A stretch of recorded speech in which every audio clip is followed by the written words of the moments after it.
Hi everyone, so it's really nice to meet you all. Sorry, I've just put my cane down there. I can't really hold a cane and a microphone at the same time. So, I don't really know how to follow the first one. That was really interesting. So, just before I start, so like was said, I am the engagement manager for the North West. We're a national sight loss charity where I oversee our sight loss councils across the region, and they're made up of blind and partially sighted volunteers who give up their time. And then, yeah, so I was born blind, and I've been blind my whole life. And I think within my job role, I spend an awful lot of time working with people, you know, like doctors, nurses, consultants. I work a lot with like museum curators, theatre curators, so many different people. And sometimes when I first started this job role 4 years ago, I found myself sitting there in the room thinking, oh, like how can I talk to people who are like doctors or, you know, consultants and they know so much? And then I realised actually that my lived experience and the lived experience of my volunteers was just as much expertise in the room as theirs was. And it took me a little while to realise that and be like, actually, you don't need to worry about yourself in this space. You can, you know, you still have a lot to offer. And I think when I started thinking about this question, when it was given to me for today, it actually made me really think about my own journey, especially around health and sort of creativity and that kind of thing. And I was thinking, in my early 40s, actually I forgot to describe myself, I'm so sorry. Let me just go back a minute, right? So I am in my late 40s now. I'm quite small, I'm about, I don't know, 149 centimetres or 4'11" for people who work in old versions. I've got blonde hair, blue eyes, my hair's like shoulder length, and my dress is blue and white, and my cane is also blue, which matches my dress today. I have all different coloured canes, which I love, and I put a different keyring on each one so I know which is which.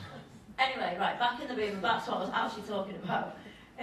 So, yeah, when I looked at this question, it really made me start thinking about my own journey. So when I was in my early 40s, I recognised in myself that I just didn't feel very fit. And I was like, I need to get fitter, I need to feel better about myself. And I started chatting at the time to my GP. And my GP, instead of focusing on the fact that I'm blind and I struggle to go into a gym and I struggle to, you know, get out for a walk and just enjoy the environment on my own because everything's got to be learned when you can't see, he helped me break down the barriers, and what he did for me was massive. He introduced me to running. He actually, coincidentally, he'd said to me recently he'd trained as a guide runner and invited me to go along to park run.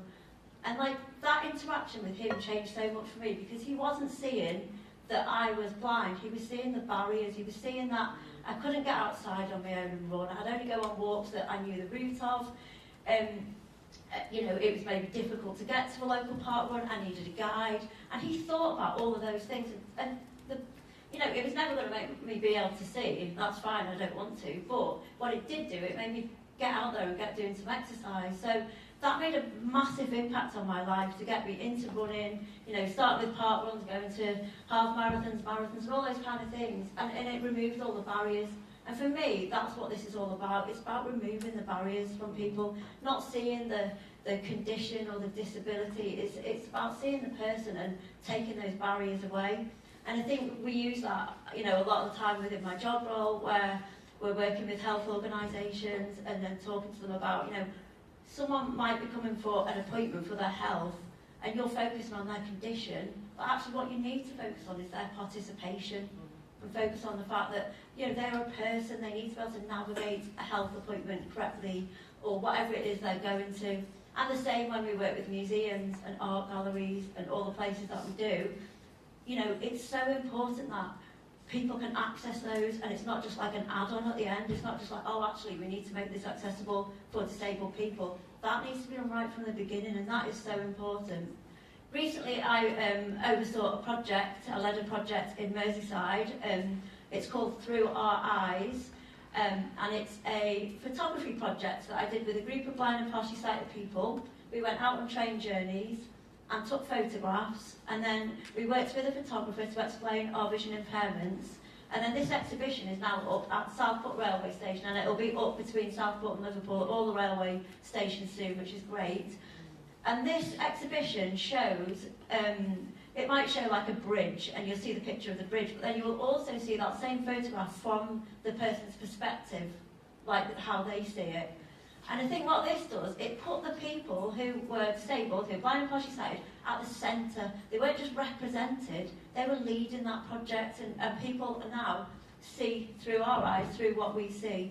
And for me, that was like a really good example of just how, you know, how involved disabled people can be and how involved we should be, and we should be shaping things, and people, you know, should be working with us to give that opportunity. And for me, what that exhibition did, it didn't just produce like an exhibition at a train station with photographs. It got people out and about, doing train journeys that they wouldn't normally do, maybe you know, going to places that they wouldn't normally do. You know, we were clambering over sand dunes and stuff, and trust me, when you're blind and you're trying to use your cane, they do not work in sand dunes. Someone needs to invent a much better end for your cane. So we were going to places, and I was thinking, I'm like risk assessing in my head, thinking, oh my God, I hope everyone is okay here, getting through this. But it was great, like, people were putting their feet in the water at the beach and taking photographs that they wouldn't normally do.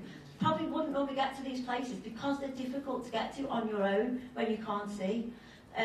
So I think for me, you know, the impact that projects like that have on people's well-being, on their mental health, you know, it's massive, like it's huge. And so for me, that really helps their health, it helps, you know, the creativity, and I just think it is so important, I really do.